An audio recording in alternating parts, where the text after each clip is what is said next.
আজ করব আমি শুক্তো। এই যে সবজিগুলো সব কেটে নিয়েছি, আমি বড়িটা ভেজে নিয়েছি, একে একে সবজিগুলো ভেজে নিচ্ছি।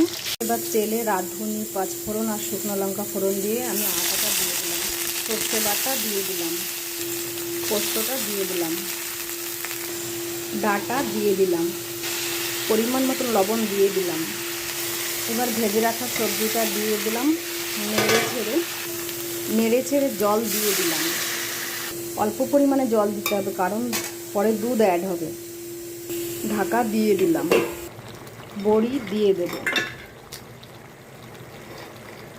আগে থেকে ফুটিয়ে রাখা 1 কাপ দুধ দিয়ে দেবো।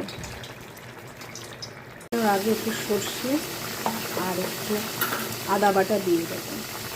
আমি এভাবেই রান্না করি, তোমরা কীভাবে রান্না করো অবশ্যই জানাবে।